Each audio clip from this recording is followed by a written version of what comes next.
And welcome to the show. So it's Tuesday, the 7th of Feb, and this is going out live on Mintwave Radio.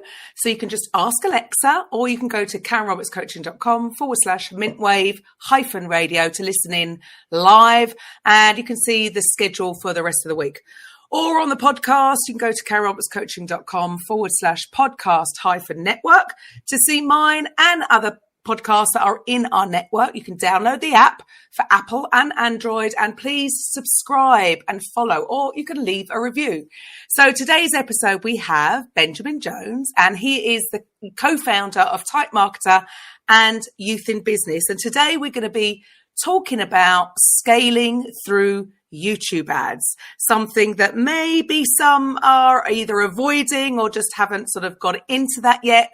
I'm your host, Karen Roberts. Now, we provide a platform for coaches, consultants, therapists, and healers to get their message heard to the people who need it. So as owners of Mintwave Radio Station and Raising Vibrations podcast network on Podbean, we also have a directory. So if you're a coach out there and you want to get started and want to get your message heard, get in touch. The website is there. So, Ben, thank you for coming on the show. If you'd like to share with the audience a little bit more about who you are and what specifically you do. Cool. Well, look, thank you, Karen, for having me. I appreciate everyone's attention who's listening. Hopefully I can provide some value to you guys today. Look, a little bit about me. Look, I actually live in Australia, of all places, and have 4 kids. I run a couple of different businesses. One is obviously Type Marketer. We help people grow their businesses with YouTube advertising. And I also run another business called Youth in Business. We help kids start successful businesses before they finish high school. So, yeah, that's a little bit about me in probably 5 seconds or less. Awesome. Well, for starters, actually, I'd like to start about the kids. So what prompted you to start this business up?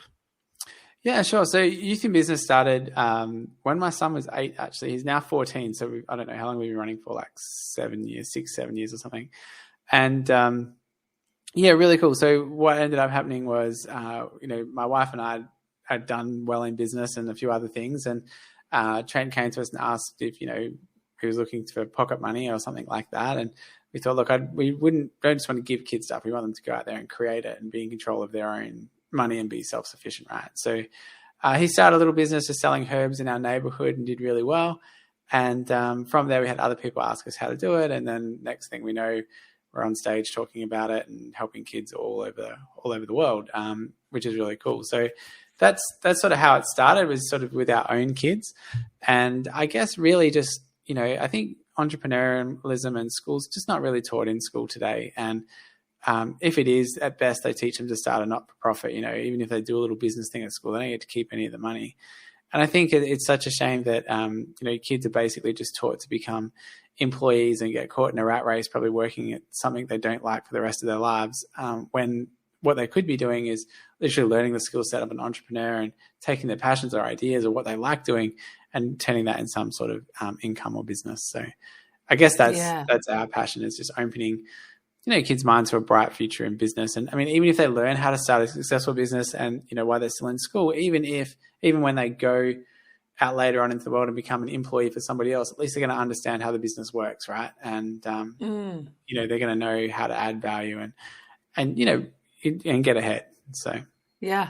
Well, I mean, I 100% agree. That is the problem. I think with the whole, you're in Australia, I'm sure the school system's not much different to it is over here. And you're right. They are basically being conditioned to just be worker bees and to not really think outside that box. And I do think there's a massive gap for that. So you seem to be filling that. And the kids themselves, I bet they're far more excited to learn from you than to learn, standard business, a business degree, say at uni. I'm sure it's going to be far more interesting when you're facing it with an entrepreneurial mindset. 100%. Here's the problem with universities and things like that. There's no real good place to go and learn business because, at best, you might be able to go and do something with your local government or like a small business course or something like that. But realistically, that's taught by people who are just school teachers really and haven't really started a business themselves. What would you rather? Would you rather go to university, pay ridiculous amounts of money, or college? If if you're in America, and pay, you know, tens of thousands or hundreds of thousands of dollars doing an MBA taught to you by people who've never run a business versus going and speaking to someone who's probably created, you know, millions of dollars in business and asking them how to do it, you know? So I think that's really where we're at today. And I think there's a lot of outdated teaching and teaching people how to start business. Like most people go out and start business, and if you take the college or the university degree, they're going to say, oh, look, you know, if you're profitable in the first year, that's great, and create a 500-page business plan and all this rubbish, right? Whereas what we teach kids to do is literally sell it before you build it. So actually have something sell and be profitable in your first month and grow your business from what you learn, the lessons of making sales, right? So we get kids who start with $20 here in Australia or £20 there in the in the UK, sorry. And what happens is they're able to then turn that money into like a couple of $100 or $1,000. Most of the kids who we work with do at least $1,000 in their first month, right? Wow. So it's real fun. And so from there, like we've had kids who've gone on from that to, you know, we have like a 10K club. Like my personal kids, my 15-year-old, my 10-year-old, my 8-year-old all made well over $10,000 in December last month, right? So we have another club called our 10K club. That's each, by the way. And right. So it's really easy to get out there and start business if you just got some good business principles and you can get out there and make sales, right? So, you know, we've had kids buy houses before they're 18. We've had one of our kids, you know, write a book saying how I made more money than my principal. Like it's a whole thing. And what's really fun is, you know, just opening kids' minds of what can be achieved. We've won award, like kids have been in every media outlet and won awards in Australia and in the UK and all sorts of different things. But all of that's because they're young and they get started. And, you know, the world's just really open for kids to start business right now. It's probably the best thing you can do with kids in today's world. So, yeah, definitely. And I suppose they haven't been beaten down. You know, they're what's beautiful about that is they're coming from, okay, they may be still in school, so they haven't had the experiences of being in the workplace and being sort of having their motivation being brought down, and they haven't got the expenses. I think, you know, so many people when they want to start a business, and if they've been been an employee or are an employee, it's a scary place because they've got bills to pay, they've got mortgages, they've got this, that, and so their perception of starting a business, they're starting it from, you know, a lot more fear. But I suppose the kids, their minds are wide open. They're going to be more creative. I mean, what a world we're going to live in if we get a generation of kids doing this, because they're really going to be heart-centered and doing what they're truly passionate about. Oh, 100%. And what's even more fun with this is because we get kids to literally start with, you know, $20 or £20 in their first month. And they turn that, I mean, even if they turn that into $200 in a month or $500 in a month or something like that, that's still fantastic, right? And but I think that teaches you a very valuable skill set. If you were ever down to your last $20 or your last £20, you have a skill set to go out there and turn that into a couple of $100 with whatever it might be, a bunch of different ideas. And if we could get that across to the next generation, there'd literally be no more homeless. There'd be, you know, or there'd be no more like social security or welfare or any of that. We could actually help the next generation or even people today become accountable for their own situations and provide for themselves and be self-sufficient. So, I mean, that's kind of like a side thing too, but I think could be very powerful for the next generation. Well, what I've just heard there, I think that's it. I mean, that is incredibly empowering. And yeah, like you said, that means that, you know, somebody on the street that gets given, you know, some money, and then instead of going and spending it on something else, they could turn that in. I mean, that's actually the future of that is pretty mind-boggling. Did you have that in mind when you first started the business? Yeah, I have to admit, like that was actually something someone come and told me about it. Like it was one of the learnings from one of the parents of the kids. I'd love to claim that was like my thought process, but it wasn't. So one of the kids had gone out and done it and done really well. And his mum came to me and said, "Oh, do you realize that if you could teach, you know, basically what I just said?" And I was like, "Huh." It was kind of a side thing, but I was like, that is actually like quite cool. So. Wow. Yeah, that is, yeah, when you put it like that, that is actually massive. But so it started out from genuinely wanting to help teach your children to rather than just, accept, they can go out and be independent and do it for themselves. But then actually what you've created is something a lot larger than that. Yeah, it's amazing. Without realising it. Yeah, it's really cool. So, I mean, honestly, it's probably the most rewarding thing I've done in terms of programs we've created or things we've helped people or whatever. It is actually really cool. And we get a great kick out of watching the kids do some just absolutely incredible things.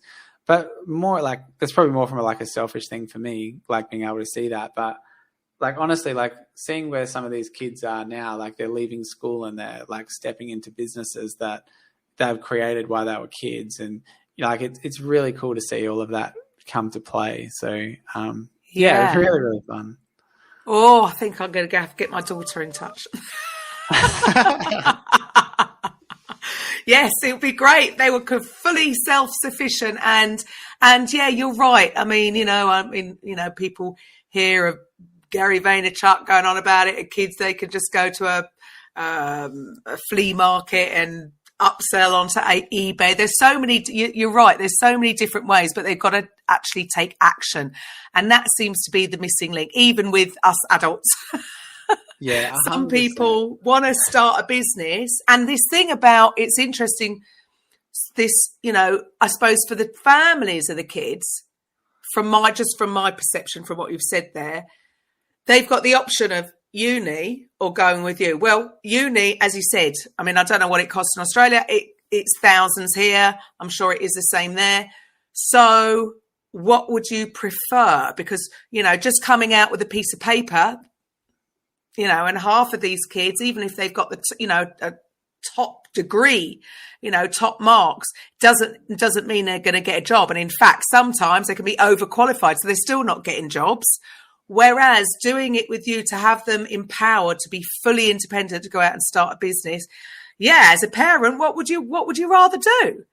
But the mentality, what I see with a lot of people, a lot of, and I'm talking adults here, that maybe are still in the employee position, this mindset of they want to try and do it all by themselves, which is a very long process if you don't know what you're doing. Because of the mindset, they don't want to invest, even though they may have invested thousands of dollars in uni. And to me, it doesn't make sense. Do you find that with a lot of people that are wanting to start a business, but sort of reluctant to invest in themselves? I think so. I think a lot of people are scared of risk, right? And when you've got kids, you don't want to go and do something with them that fails. Do you know what I mean? It's got to work for kids, right? You want to be able to help them and grow and that sort of thing too. And you're not really taught how to start a business or understand any of these skills. So most people who go out into business, usually they might have a trade background or something like that. They think that they can just go do a thing and not realize that it's not being the electrician or being the plumber or the restaurant owner and making the food. That's the business end. There's a whole nother skill set that you need to learn on top of that, right? And I feel that's why a lot of businesses fail. The failure rate of most businesses over I think it's a 2 to 5 year period is 90% of businesses are going to fail. So even if you just go into that, it's a scary place. And, to then take that and go, oh, look, this is perceived as quite risky, for my kids to do, if they just go and get a good education, they'll be looked after, which, is kind of 20 year ago thinking, if that makes sense. Today's world is completely different. Most people back in the day would go get a career and they would stay in that career forever, whereas most people are chopping and changing careers now every 5 years. So just because with the pace of technology and what's happening. So, it's interesting, but I think for kids, for parents overcoming that, it's coming back to your question, how do we get over that? I think because we're so conditioned at school not to take risks and not to fail, and as an adult, failure is such a big risk if you've got a family and whatever else and kids, to try and impart risk taking to kids is really tricky. And where it comes in really cool is, and this is, I think, is the key to it. And whether you do it through us or whoever, I really don't mind. But if you've got you and another family, that works really well. So having some sort of community around it is what makes a difference. So if you had maybe another entrepreneurial parent, and you're like, hey, look, maybe your kids and our kids can do separate businesses, but maybe just touch base once a week or once a month and see how it's going and swap stories and that sort of thing. Because the problem is, especially with kids, there has to be that peer group in place of like, this is actually a cool thing to do, right? So it's really, really important for kids. So that's really important, but taking action, and that's where people get stuck. It's like, well, what do I do? What's even a good idea? So, I mean, we give away like 101 good ideas that work or whatever, but what you really want to do is just go get started. Like, honestly, like bake something and go door knocking, it's about that hard, but just getting your kids outside that comfort zone. And what we find works well there is just, if they have like some short-term goal that they want to get, like most kids want something or whatever it is. They might want, a Nintendo Switch or a new laptop or a new phone, or usually it's some gadget in today's world. And what we usually say to them is like, well, what's something that if you could go and get, that would be super exciting. And don't make it any more than a couple $100, right? And then say, okay, and then like go all in with your kids, support them for that month to just hit that goal. And then what you'll find is, because they've got rewarded and they've got heaps of people are going to come around and go, hey man, that was awesome, well done. They're going to have like that whole, their whole environment is going to be telling them that's a good thing. They're going to feel good about it.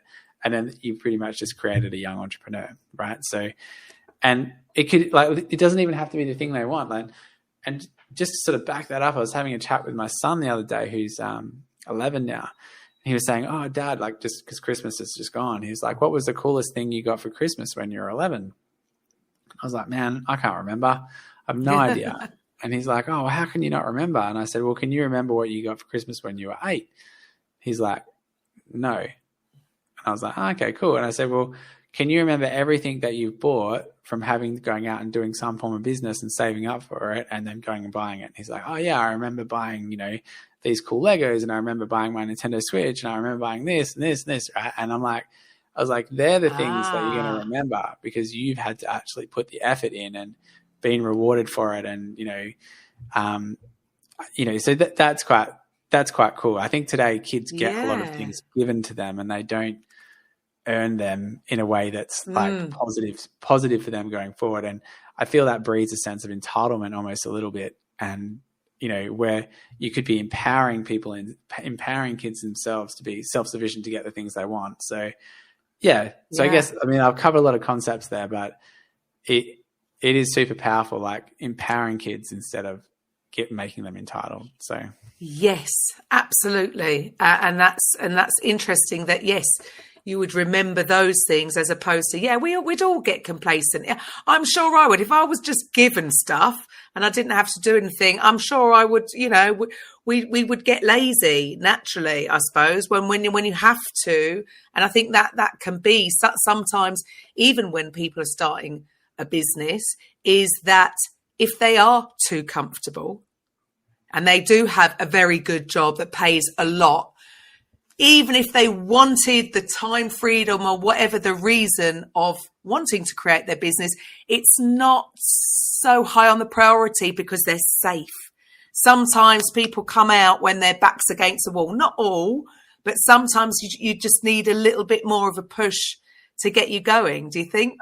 Yeah, of course. And look, I guess the other thing is, as entrepreneurs or business owners, like you get to a point where you have to realize like no one's coming to save you.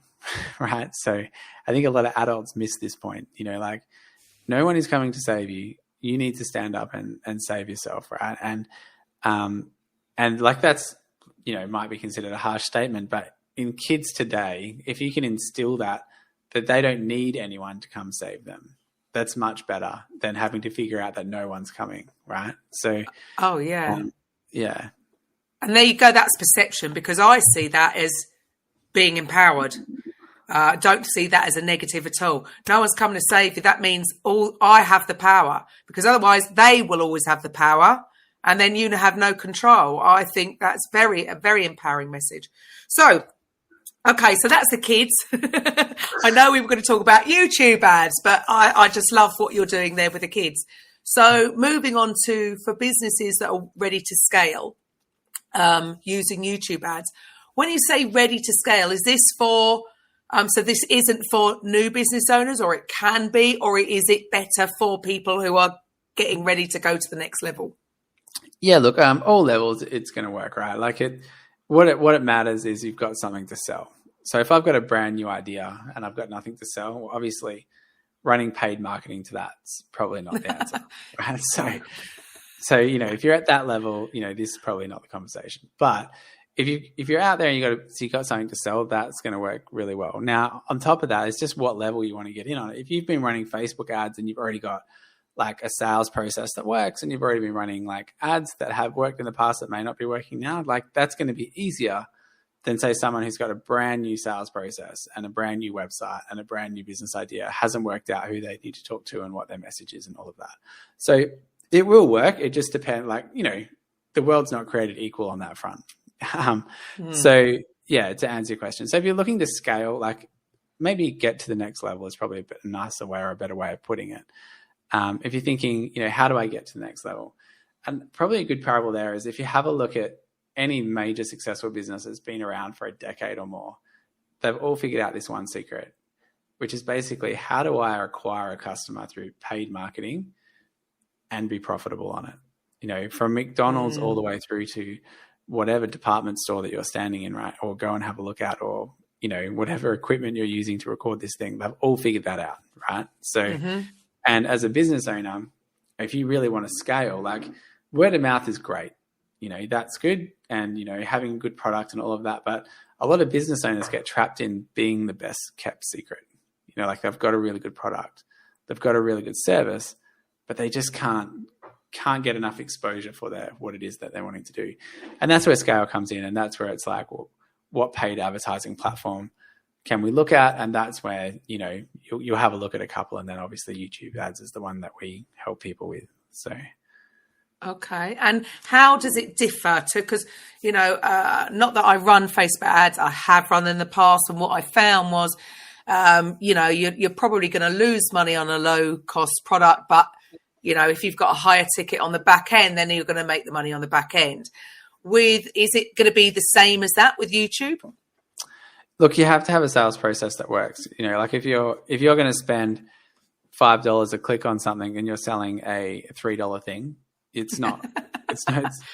No amount of. Do the math. Do the math. 100%. No amount of awesome marketing is going to make that work. And what we do is we say, look, if you're going to run paid marketing, you need to have what's called minimum 3 times return on ad spend. So for every $1 you spend, you need to be making at least $3 in sales back. And that's like a minimum across, I don't care what business you're in, whether it's e-commerce or coaching or service-based business or whatever, right? And the way that we work that out usually with people is because a lot of people actually haven't sat down and done the math, right? So this kind of a bit of a boring topic, but probably like one of the most important things you need to get right. Like we actually give away marketing calculators for people to work this out.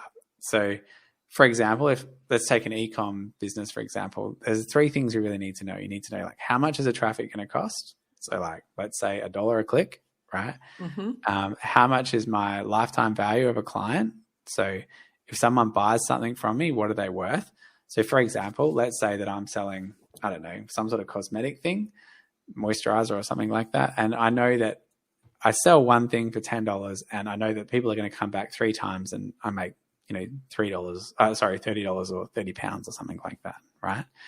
So now we know how much the traffic costs. It costs $1. Now we know that a client's worth $30. That's our lifetime value. The next thing we need to know is like, well, what is our conversion rate?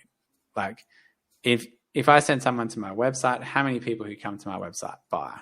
Okay. Now you would be surprised. Most business owners have not figured that out.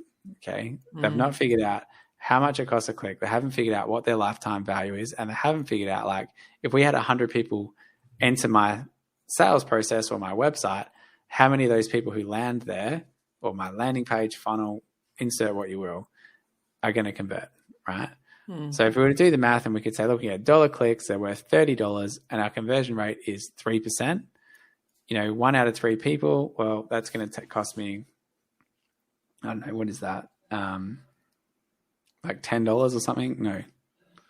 My math isn't quite. Yeah, out of 30. Yeah, so 30%. $30. Yeah, so it's going to be like $30. I'm going to break even. Right. Well, Yeah. hang on, 30%. 30% of 30 is 9, isn't it? Yeah, no. So $1 clicks. Oh, $1. Yeah, with the $1 clicks. Yes, sorry. Yeah, so the $1 clicks would be $30. Yeah. So you got me. Yeah, so, math. Yeah. Give me a calculator. Yeah. So $1 clicks at 3%. You're looking at $30 to get a conversion. Your product's worth $30. You're literally breaking even, right? So that's not going to work for you, right? So what you need to do there is, well, maybe we could add a subscription offer to it and make that product worth like $60. Then all of a sudden you have profitable marketing and you can scale and, do the whole thing. But if you don't do the math first, the whole thing will fall on its head.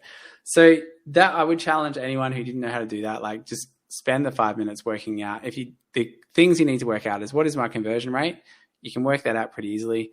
And how much is my cost per click? And if you don't know what a cost per click is for your industry, literally just go to like Google search or like something like Neil Patel's, what's he call it? Like search tool that you can use. Uber suggests you can just go in there and type in like, what would people be searching? And that's going to give you a rough cost per click. And that's going to be more expensive because that's Google search than say Facebook or YouTube ads. So you've got like a worst case number to start with if you're just getting started. So yeah, hopefully that makes sense. I know there was a lot of math there and it was a little bit. Yeah. Well, this is it. But, and I do find that I suppose the ones that are slightly more the creative are naturally not going to like the math. But like you say, it is the most important. That's the first thing we do on our pro. Know your numbers. Yes, it's boring, but you got to do it. You've got to do it before moving on. Otherwise, you'll be losing money left, right, and centre because you don't know whether you're on track or not. And yeah, it's a bit of a nightmare. So with now, obviously, I think more people know about Facebook. They possibly have tried and failed doing Facebook ads. So for you, what's the real difference in the two things? Why is YouTube ads a better option? Cool. So I'm just trying to redo that math that we just did before, and I might have actually got that wrong. So, but yeah, anyway. So look, coming back to YouTube ads, why is it better than say the other options? I'm thinking, look, what are your options out there? There's search ads, which are super expensive. There's say email marketing, which you need a big list for. There's social media, which is going to create content. That's a really slow burn. And then you've got Facebook ads, which, let's be real, are very saturated and probably about as reliable as a politician's promise in today's world, right? So, true.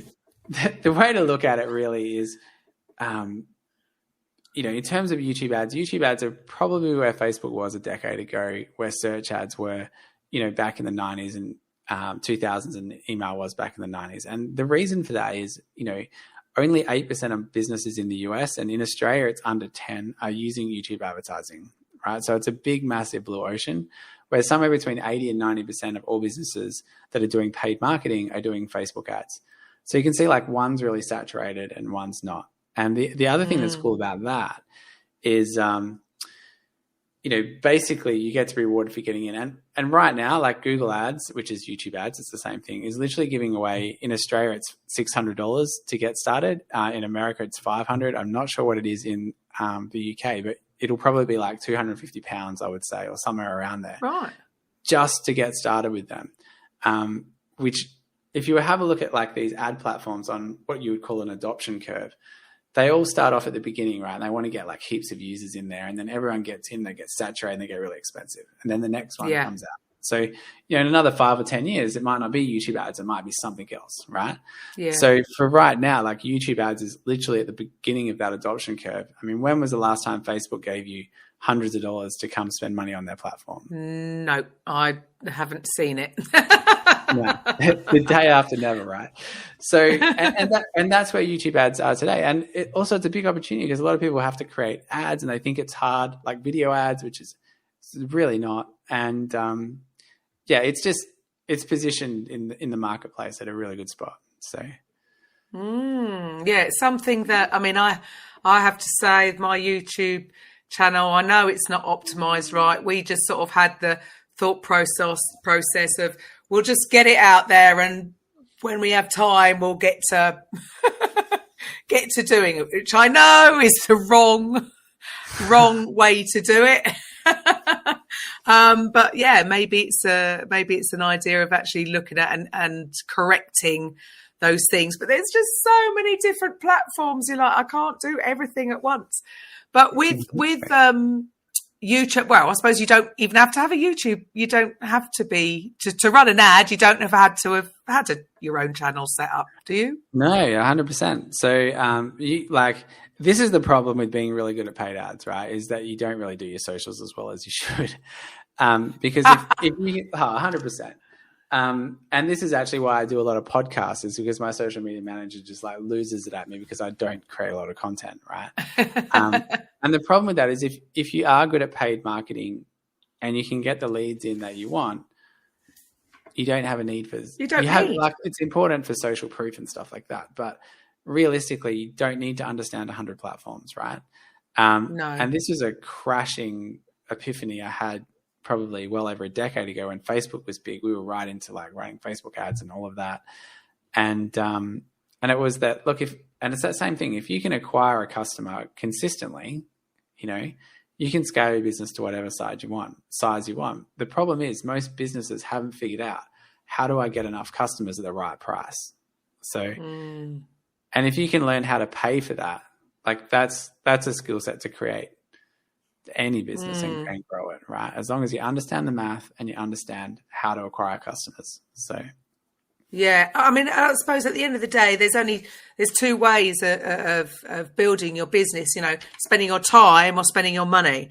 And I suppose so many people are using, as we do, and as we teach, is the laborious way of attraction marketing methods, because there's a lot of work to be done, because like you said, it's like really a long-term strategy, because it takes a while to build the know, like and trust, blah, blah, blah. And you do have to be constantly posting. Whereas when you're then ready to scale, to then switch to the save your time and spend the money and always come out of a profit. But, really, maybe we should just jump to that option. But that's where I think everybody is so, there's almost like a process they go through their business. They could be, when they're starting out, they might be a bit nervous, not fully even believing in themselves. So they want to sort of grow with it slowly. And then when they're ready, then they can invest. But I think a lot of it comes from fear. 100%. And like a lot of people starting out with their ad budgets, if they spend $100 or $200 on testing something and it doesn't work, they'll be like, oh, it doesn't work, walk away. And a lot of times what they don't realize is, it is a bit of a longer, you got to be in it for a bit longer than that, right? So like whatever you're running, like let's say I'm selling that $30 thing that we talked about before, realistically, if I spent the first month just playing around with it and getting it wrong and whatever else. Let's say I invested like $500 or something like that. But what I did in the last week is I figured out how to get a couple of leads in at the right price. I'd be like, I haven't lost, the $450 on marketing that didn't work. I've actually learned a skill set there, invested in the business and ready to grow it and so on. And that's where a lot of businesses will fall over, is they'll try paid marketing for a little bit and it's like, oh, it's risky, it doesn't really work. And without really having, they don't sit down and do the math beforehand. That's their other problem. So maybe they're marketing the wrong thing and then they have all those, like you're saying, all those doubts, and they haven't really got a clear strategy and plan to put that together. They usually just throw money at something, it doesn't work, and then they'll move on to the next thing, right? So they've not given it long enough. I mean, everything. There's never going to be, correct me if I'm wrong, there's never going to be one way. So a lot of it's going to be, because there's so many different types of business, it's going to be down to the person as well. There's so many moving parts that everything is going to take a little bit of trial and error. I mean, do you know anybody that had just got it right the first ever time that they did it? Well, no, like we do work with some like startups and things like that as well. And usually what happens is you just have to say to them, look, here's what your math will look like if you bunker down with this for a month or two. But you need to understand that when you're first getting started, you've got a brand new landing page, you've got brand new ads, you've got brand new campaigns. You need to test out like what audiences work and what ads work. If you spend a month worth of test budget, so I mean, let's say that you want to get to a point where you're spending like £1,000 or $1,000 a month, right? You wouldn't start there. You might start with, let's spend, $100 or $200 a month, see if we can get something to work, right? And then when you've got something working, then double down on it and scale up and grow from there, right? And that's how you would do it. And if you could say to yourself, look, if I can do a test budget for like a month or two, like even if it was 3 months, like what can I afford to lose on this learning exercise getting started? That's going to put you in a good stead. Now, if you said to me, look, we want to hit $1 million by this point, we've got a $100,000 budget. You've really got two ways of doing it. And one is you can do it, slowly, like cheap and slow, like small test budgets and test what's working and do it slowly. Or you can just come in with a big budget and be willing to lose, a little bit on the front end, but know that you've got heaps of budget to make up for it once you go on the other. And then you can do it really quick, so. Right.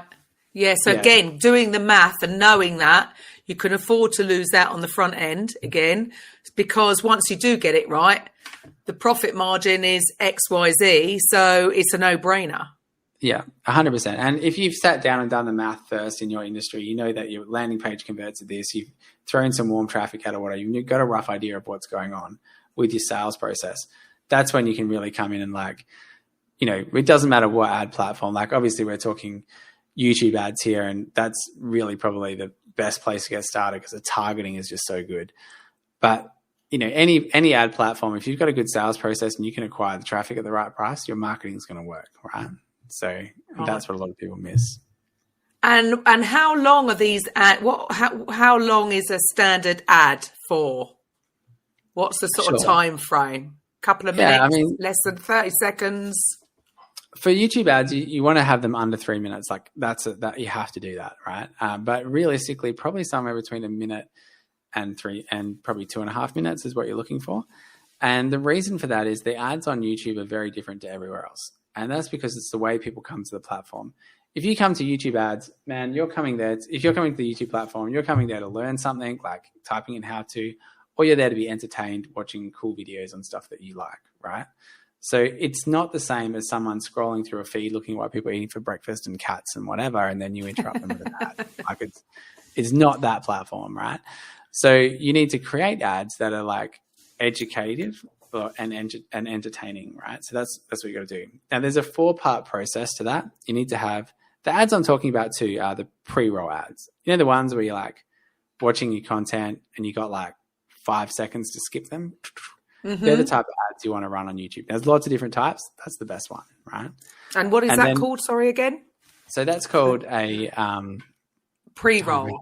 Pre-roll ad. Sorry, I'm having a very long day. So yeah, so pre-roll ads are what you're looking for, and basically you're wanting to get people to hang around past the skip button. Now, if they click the skip button, it's actually free for you. It doesn't cost you anything. So you actually want people to skip your ads, right? Which is a good thing because you're getting noticed. Yeah. So the next time, okay. Yeah. So that's good. And what will happen is YouTube will just show your ads to people who like it, because then the people who are skipping, they're like, hey, they don't like this ad, show them a different one and so on. So it's really clever the way YouTube's done it. Now, the next thing from there is like, because if we look at the structure of a YouTube ad, that skip button is where you put what's called the hook. Now, the hook's where you want to grab their attention, right? That has to be, surprise, surprise, only 5 seconds long, because the whole point of that thing is to get them to hang around after the skip, okay? So usually you'd say something like, sick of burning money on Facebook ads, you want to try YouTube ads. Or you might say something like, whatever it is that you do, help them in some way, get them to answer like a rhetorical question where the answer is yes. That's usually a really good hook, right? Now, the next bit after that is the next part of that is the second part of the YouTube ad, and that's called an elevator pitch, okay? Now, the elevator pitch, if you don't know what that is, it's like a sales process or a sales communication where you would go out to someone, say you worked in a high-rise building, you get to the top floor with the CEO and you pitch him all the way down on why you deserve a promotion, right? Now that pitch for you is someone's watching your ad, you want to have like a really good pitch of why they should listen to you and how you're going to help them, okay? That's what you put there. And the cool thing with that is you want to make that part less than 25 seconds long. So now you've got a hook, which is 5 seconds long to get the skip. And the other reason the next one needs to be 25 seconds long is because YouTube ads are free for the first 30 seconds. Okay. So imagine if Facebook, the best thing you can do is like 3 seconds is free or 15 seconds with ThruPlay. On YouTube, you get twice the length with the ad. Wow. Right. So that's massive. You can say a lot in 30 seconds. You can pretty much have a mini ad in 30 seconds, right? So what we do there is we have our hook, we have our elevator pitch, pitching what, and it's usually something like, hey, this is how we can help you. This is what we do. If you're interested, click the button. And I always ask them to click the button or take an action at the end of that elevator pitch. Within that 30 seconds. Right. And then what I'll say is, look, if that sounds interesting, here's why, or here's how we can help you. And that's where you tell your story. Now, your story actually has to deliver value. Like you have to actually help people, okay, and give them value in that ad. It's not just a salesy ad about you. You want to talk about you as least as possible and your product as least as possible as well. Because if you have a look at the sales process of advertising here on YouTube, basically the ad is people go through a sales process that goes problem, solution. So you're problem aware, then you're solution aware, then you're product aware, then you're most aware, right? So that's the sales process. So the ad really is talking about the problem. Okay, you're talking about the problem. The story might start to talk about the solution, but the rest of the solution lives on the landing page, right? So you're not talking about your particular product. It costs this much, buy this now. That's not the place for that in the ad. Okay, the place for that is on the landing page. So you just want to create enough curiosity and give them enough value to get to the landing page, right? So that's what goes in your story. And then lastly, the fourth part is a close. The fourth part is, hey, if you're really interested in that, make sure you click on the link, blah, blah, blah. And you have to sell the click, okay? So in the close, don't do click here to find out more. It's like the worst thing you could say. Yeah. What you want to say is so if you're interested in this and getting this benefit, click the link to find out more, because you've now sold the click of why they should click, right? So if you follow that process there, that's going to give you a pretty good YouTube ad structure on how to follow and get that all on the way. Love that. So with your whole business then, how do you help people through this process then? Yeah, so look, we offer a whole bunch of free training because we really know like people who are just getting started or play with it a little bit, like we can really take them to the next level quicker, right? So if they know the sales process and so on. So we give away a whole bunch of free stuff. So we run free trainings, live trainings once a week, and we literally give away like all the calculators to do your math like we just talked about. We give away like literally how to write your scripts, how to get started, all of that, right? So if you're interested in that, like you can come check us out at Titan Marketer. We do like a live training. We literally give all that stuff away, right? From there, we'll you can either book a call with us and have a chat. And we do customized packages usually depending on like what a business is and what they need. And then the other thing we do is we have events. So we have an event coming up in Brisbane coming up soon. And for 2 days, you guys sit with us and we have to build out everything you need with your YouTube ads. Okay. And that's sort of how we do it. But yeah, we usually work with customers to build out their ads, or we help them hire people into their business and we teach them our system and then they use that in their ads. So we really, it depends on what people need. Like some companies have a whole marketing team they want us to train. Some people just want us to handle it. Some people just need a bit of help getting started. So, everyone's at different. So something for everyone. So you do live events as well. And are they just in Australia or are they global? At the moment, they're just in Australia, just with the whole way the world is. So, yeah, you never know. You might not get back in. yeah, 100%. So, and particularly like where I live in Western Australia, we couldn't even leave our state for nearly 2 years. So like we couldn't even get to the other part of Western Australia. It was the other parts of Australia. So it was pretty crazy. I have done events in the UK before, and the US. So, international events aren't something new to me. At this point, we're doing them like in Australia, but we do the live virtual training once a week. So that's where we, help our American clients and UK clients and stuff like that. So cool. Yeah. And so to the listeners, if this is of interest to you and you'd like to get started or like to find out any more information, how will they find you? Yeah, so probably the best place is just go to Titan Marketer, like marketer, like ER, so not Titan Marketing, titanmarketer.com. And you can check us out there. All the YouTube stuff and the giveaways and all that stuff will be on there. If you wanted to connect with me personally and have a chat, like LinkedIn's probably the best place for that. Just type in Ben Jones and Youth in Business or Titan Marketer and I'll pop up. Ben Jones is one of those names that there's just so many Ben Joneses. I bet there's a lot. So usually Ben Jones and Youth in Business or Ben Jones and Titan Marketer, you'll find me on any of the social media platforms or wherever's. You could probably come and watch this podcast interview of us talking exactly how to do it. So that'll be on my socials as well. So come check it out. So so that's some places that you could come grab us if you're interested in the Youth in Business stuff. We have 101 kids ideas we give away as well. So we're really big on just helping people getting out there and get started, taking some action, right? So I love that. I love what you're doing with the kids as well. I mean, and it's. I think I'm going to have to love it because we do so much video. I don't know why we've not sort of focused on the YouTube more. So I think I'm going to have a look at it. For those that are a little bit more camera shy, can they still run ads like using, I don't know, sort of illustration, sort of cartoon type stuff? Do they work, or has it really got to be face to face the person? No, look, it actually, the video quality of the ad, and that's where people get really mistaken with YouTube. They think they have to create this like high quality TV structured ad, and it's just not the way it works. I mean, on YouTube, you want to come across like authentic and real, like a real human, because people want to do business with other people. Okay.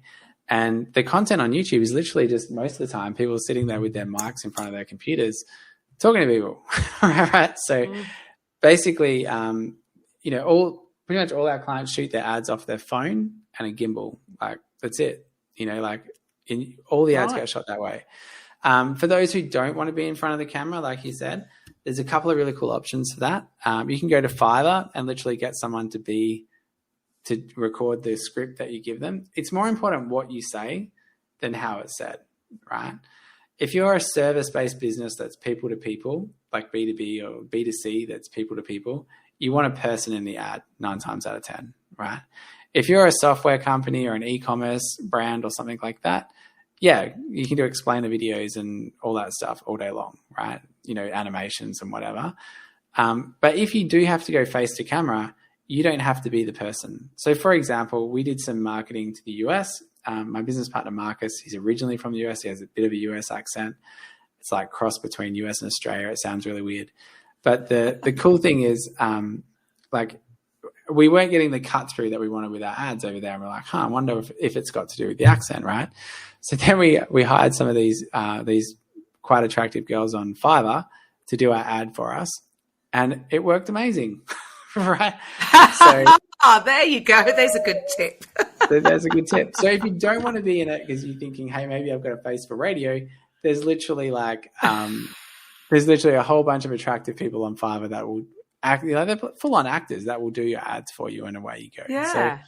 So, you don't so there is an option. There's an option for those that are still shying away from camera. I mean, I can't believe that I'm doing what I'm doing now. I would not. I still have an issue with people taking photos. I can't do a selfie to save my life.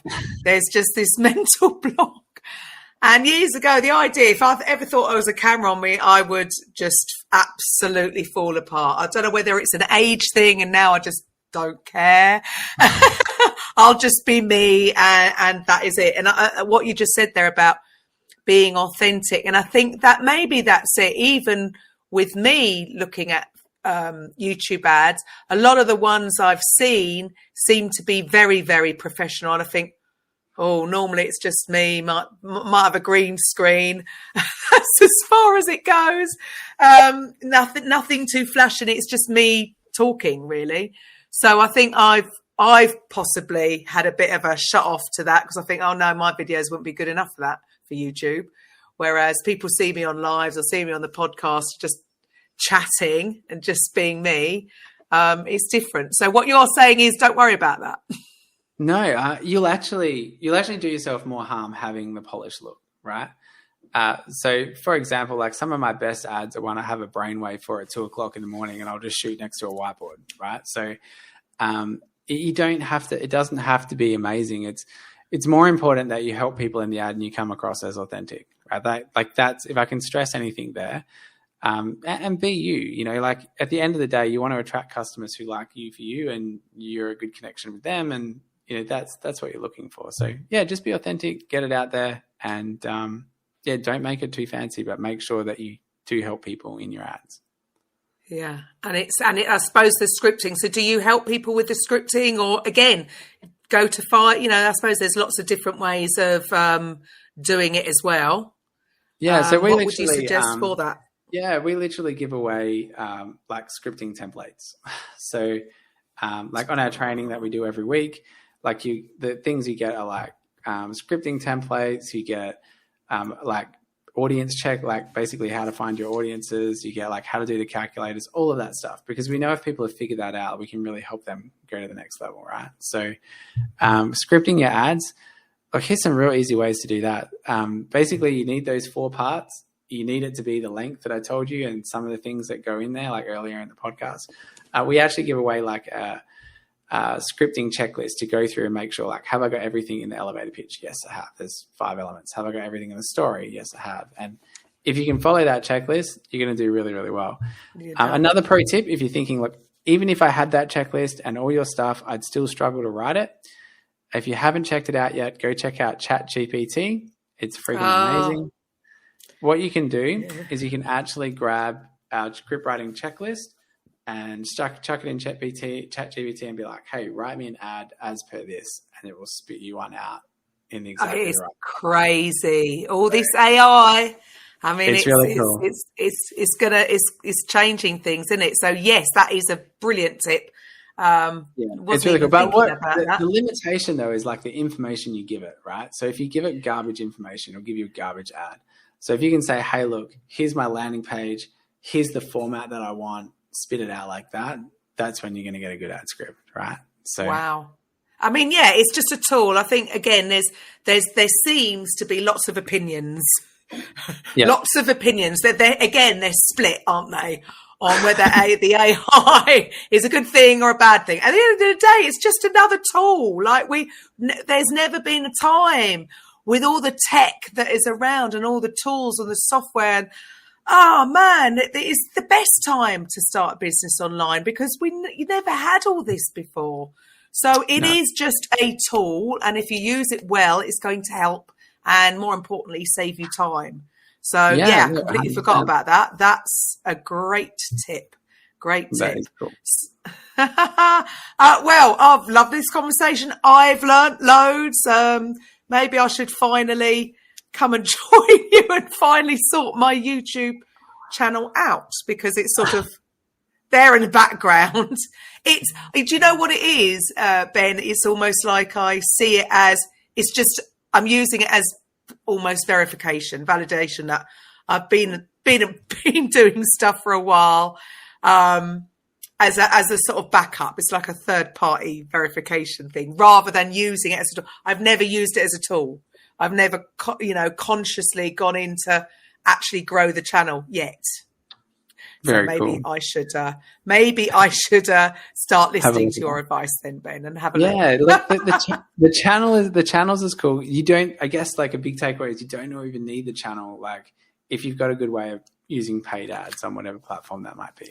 So yes, 2 separate things, I suppose. Two separate things. Same platform, different way of using it, right? So you don't need to have a cool YouTube channel to run really good YouTube ads. So awesome. Well, thank you so much for your time. It must be really late over there. Brilliant talk. If you want to help your kids or you want to scale your business, then get in touch with Ben. So that's Titan. I know some people might not hear the accent. I thought you said tight. So Titan, Titan, just to be sure. So, and the rest of you who are listening in, if you are a coach yourself and you want to, again, another platform into podcasting, you want to start your own podcast or you want to have a show on our radio station, then get in touch. You can have a chat with me, KarenRobertsCoaching.com/discovery. And I will be back on Thursday with a coffee with Karen. So bye for now. Coffee with Karen podcast, a weekly chat show discussing everything from holistic health to current affairs from a mental, physical and spiritual perspective. Get your weekly cup of positivity with a sprinkling of woo-woo.